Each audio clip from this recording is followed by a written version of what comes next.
What's good, YouTube? We got another video today. We got a little +10 Algeth'ar Academy on my Arms Warrior this time.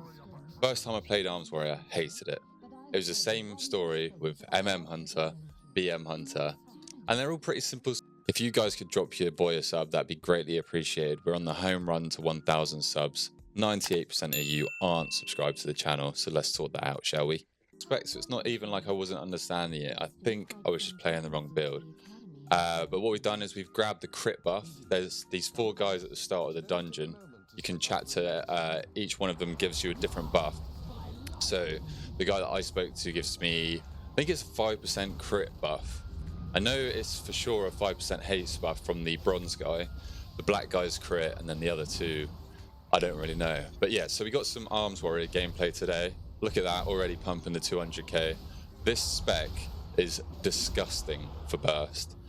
Don't judge me too much because I'm not going to be playing this optimally. As you've seen on my channel, I've been playing every single class pretty much, except for the cringe classes. So I won't highlight which classes they are, to be fair. But Arms is putting out some disgusting numbers. I don't want to spoil too much, but I think at the end of this dungeon it was like a 60k overall or something, which ain't too shabby considering it's a lower key. And it was my first or second dungeon as Arms, I think, but it was my first dungeon on using this spec. So this seems to be more of a bleed based kind of build. So we've got the cleave going on, and then it's pretty much seems to be a rotation in AoE, like a little rhythm of cycling cleave, thunderclap, and whirlwind. Obviously you want to use your cooldowns pretty much on cooldown, because I believe I was using anger management in this dungeon. So yeah, you literally just want to cycle those 3, because now whirlwind with the talent build that I'm running, which again I will put at the start of the video. I had a lot of comments in my last video that I hadn't put the talents in, and I shit myself, so I went back and looked at him. But it was there the whole time. I had like 3 comments of people asking me where the bloody talents, or what talents I was running. So I'll put the talents at the start of this video. But yeah, we're playing Thunderous Roar here, which is just Dragon Roar, which actually does some damage. Like you saw, I just used it then, and I flew up to like 100k. Then you got the Blade Storm, which activates Avatar, and I think Avatar activates Blade Storm, I want to say, but I might be capping on that one. I don't know. So with these mobs here, you see this, what is it, Monotonous Lecture. That is a sleep cast, so when they cast it on someone, they'll put them to sleep. So you want to kick that. I had already kicked a previous one, so I couldn't unfortunately kick him there. That is the only thing with Arms I'm noticing on my bars, which I didn't seem to notice in the key, is I don't have much utility. Like I don't have a shockwave, or I don't have a storm bolt, for instance. But I'm sure, because they should be in like the warrior class tree. So I should be able to spec into some of that and get some actual utility for the class. So yeah, Arms, it's seeming like more of a bleed build, like I was saying. There's a lot of cleave damage, but lots of whirlwind, and thunderclap is also big dam as well, which is nice. It's real nice. It feels weird for sure to be playing thunderclap as an Arms warrior, but like the animation's sick. It feels like a juicy spell when you press it. So yeah, that is a W for Arms in my opinion. On single target, don't judge my rotation too much. All I sort of knew was to keep up my rend, which I have not kept up just yet. I think I was too excited to get my Blade Storms off.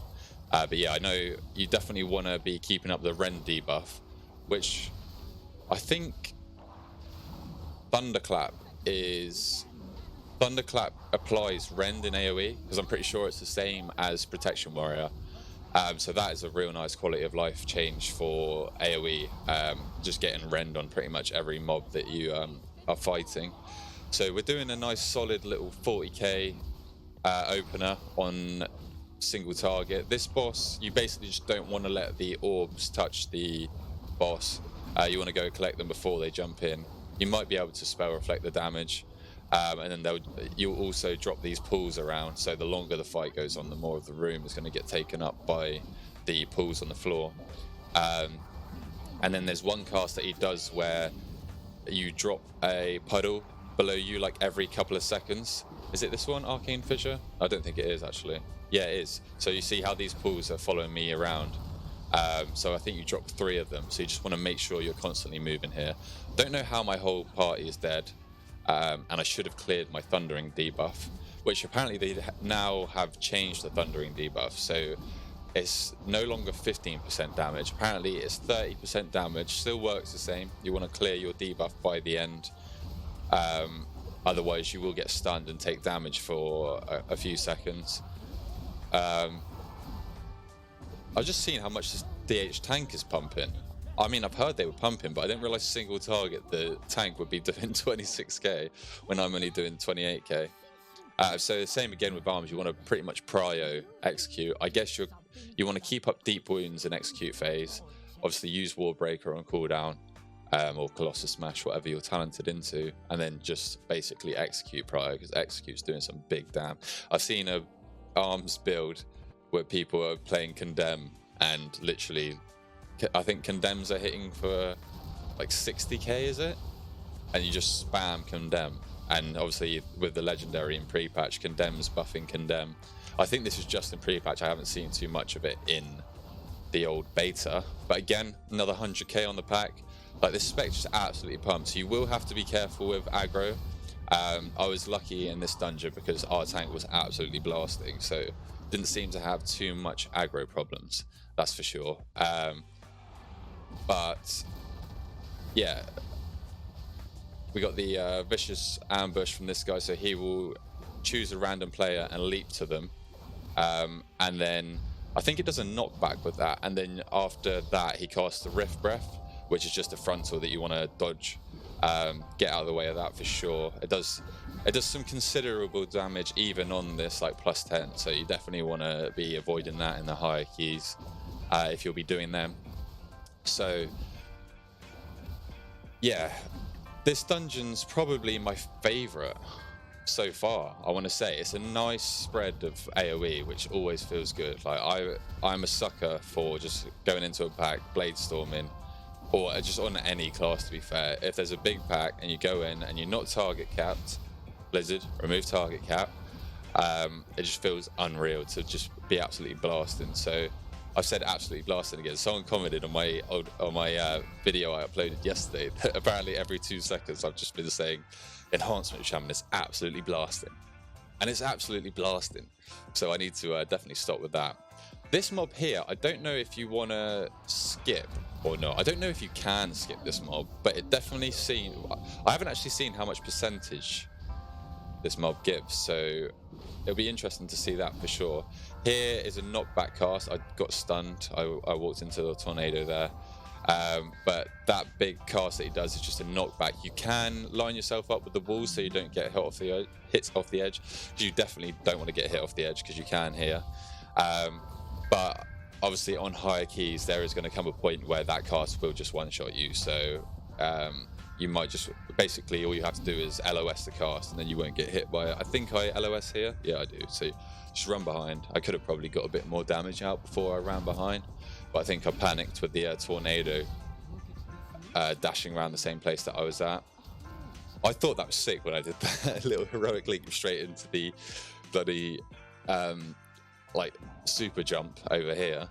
So here is the second boss. There's 2 routes in this dungeon, depending on which way you want to go. So this will be Croft, the massive bird. Basically, just a load of birds come down here. They're just smallies, so you could just pretty much wipe them out pretty fast. Again, Blade Storm, send it up to 100k. There you go. Pretty much, there we go. Hit the 100k. You'll be seeing a lot of 100ks on DPS meter. There is 2 Alpha Eagles that come down. They've got a cast that you want to kick. I think it's like Call the Flocks or something. There's one of the Alpha Eagles. So it's just like a little like gauntlet type thing here, where they just send more and more birds down. But they seem pretty easy to deal with. The Alpha Eagles, there's the Call of the Flock I was talking about. Alpha Eagles cast a spell called Gust, which is again just another frontal. A lot of frontals seem to be in this dungeon, so just keep an eye out for them. Just get out of the way of them. I think there's at least one more wave of birds here. Here we go. I haven't actually stood in those swirlies yet, so I don't know how much damage that's kind of doing. But there's 2 Alpha Eagles in this pack, so you just want to assign the kicks, make sure that they're kicked. I have let the cast go off, like we might let one go off here, and I don't actually know what the cast does, but obviously you do just want to kick it. I'm imagining, there we go, we kicked that as well. I'm imagining it just summons some more birds. But I mean, the birds are pretty easy to deal with, so all I'm hearing is extra pad, you know what I'm saying? So I believe this is the last pack. There might be one more. And then what you have to do, this boss is a bit weird. Yeah, so now we need to clear out the big one. This boss is weird. So you've got 2 like puddles in each side. Ignore me clicking my extra action button here. I didn't set it up on the beta. I definitely have it set up on live.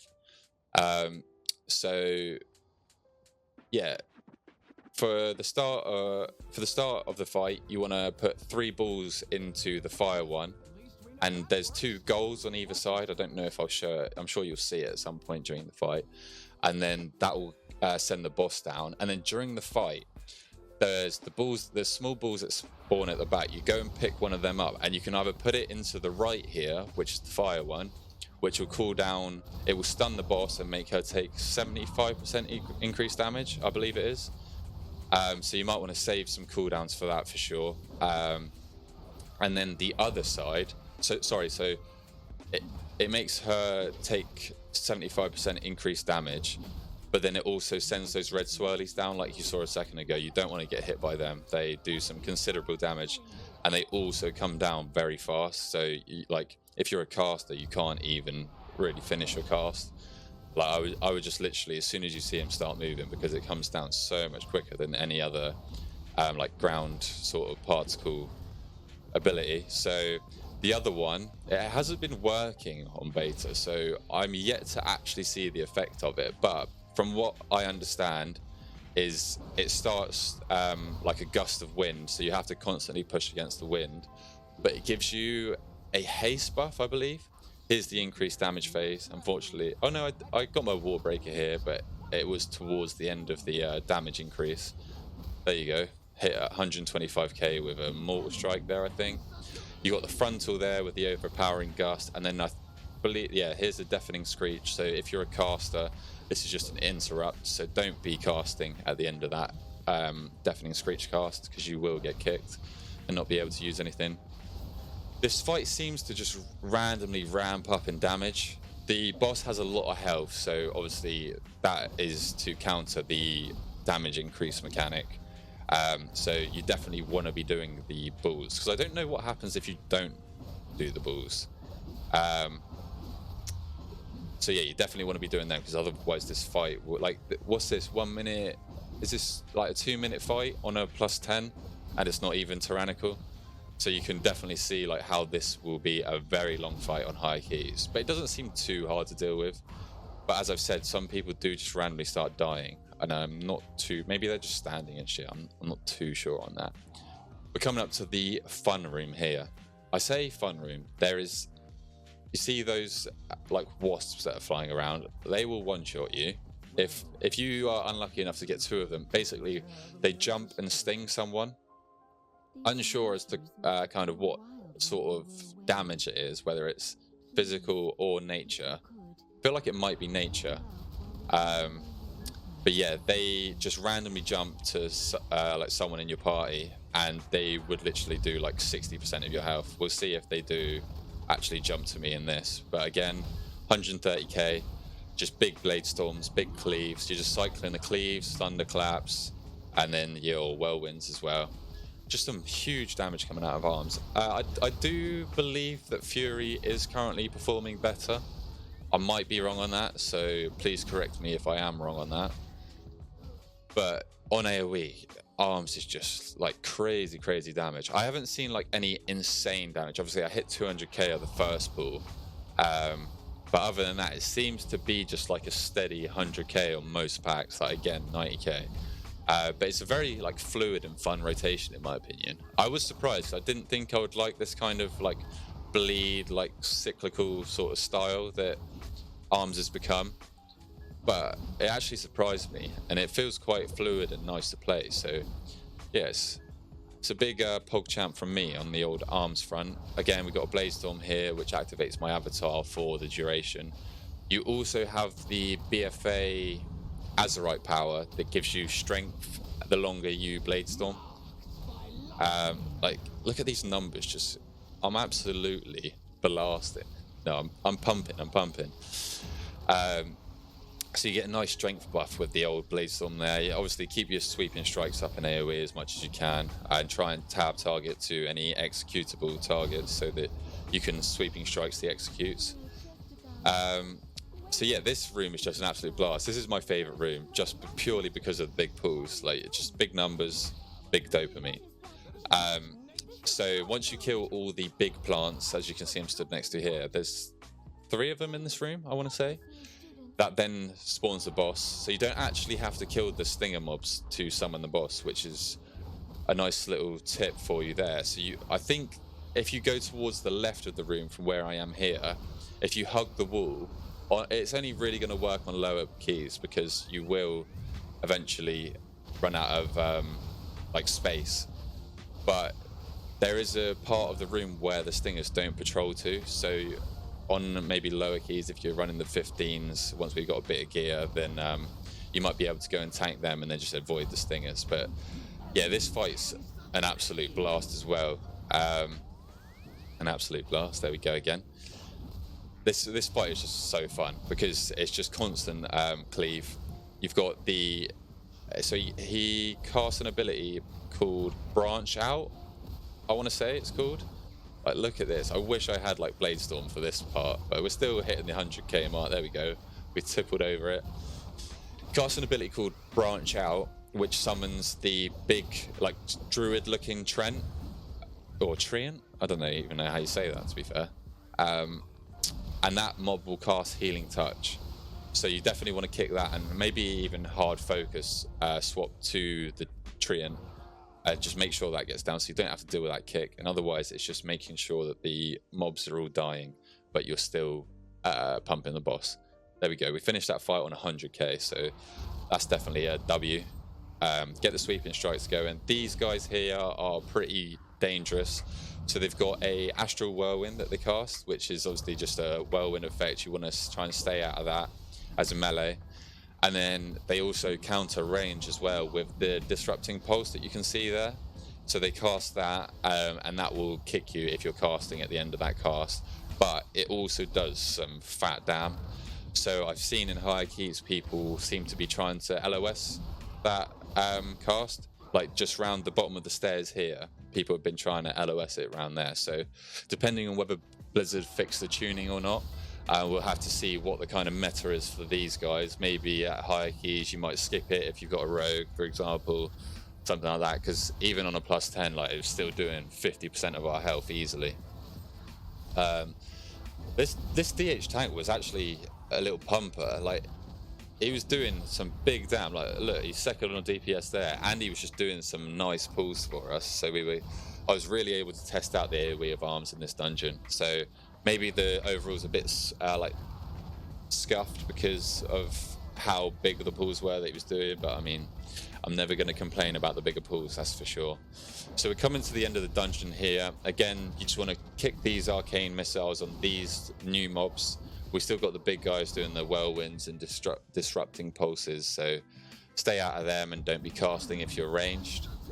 We got one more pack here. We are over on forces here. I think the tank was just kind of having fun with it and pulling some extra mobs to get some more damage, because even, like, I would be happy if I was a Vengeance main, because they are... Look, he's pumping.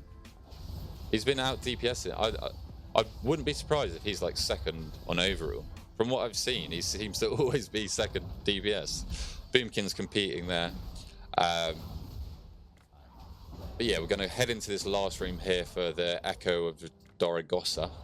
Don't know how to say that, but yeah, we got plenty of time left on this key. It is only a plus 10. Obviously, with the lower keys that I've been doing, it's helped me actually try and learn the classes a bit more.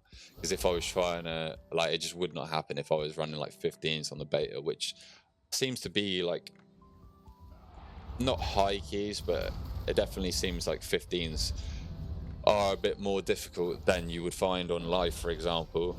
So yeah, we got plenty of time left on this, but I'm just kind of testing out the classes on some lower keys, and it's just nice to have Mythic Plus. So I was just taking advantage of that as much as I could. So on this boss, you're going to get a debuff. See the debuff that I've got there? It's like the purple guy there. If that stacks up to 3, it adds a stack every time you like fail a mechanic. Or no, I'm not gonna word it like that. I'm gonna say every time you take damage from a mechanic in this boss, you get a stack of that, and then at 3 stacks, you drop one of those pools that I just dropped there. I don't know if you can see it under the boss after this big circle. You see the little pool there, and then that's going to pulse out little orbs that fly out from that. So as the fight goes on, more of these are going to be placed down, and it does get a bit hectic towards the fight. Obviously, we've been blasting here, so the boss is almost already dead. He cast a power vacuum that you saw, which is the big blue AoE circle, similar to the Odin circle in Balls of Valor. Pulls you in, you just want to jump out of it. There's a tiny delay in between where he pulls you in and then casts that. So you want to get out of that. And then he casts an energy bomb. I think it's energy bomb. He casts on a specific player, and it's just after like a few seconds, the bomb will explode. And that's unavoidable, but that will give you an extra stack of the debuff. So there we go. Finish the dungeon. I do look at the overall at the end here, so you'll see a little breakdown of my damage. I believe it was a 60k overall, so yeah, 60.9k. Pumping. Thunderous Roar was my most damage. Then we have Whirlwind, Blade Storm. Deep Wounds was, and again, 11% of the damage. So it's a nice spread of abilities doing like different damage. Glacial Fury is the flask that we're running now, and it feels a little bit overtuned. So yeah, 5% damage overall. I've seen more than that, to be fair. But yeah, that was a little +10 Algeth'ar's Academy on the Arms Warrior. Appreciate you guys watching. Please drop a like and sub. We're almost at 1k subs. We are on our final push to 1k subs, so it would mean a lot if you guys could sub. Leave a like, leave a comment. But yeah, until next time, content every day. Back again tomorrow. See you then.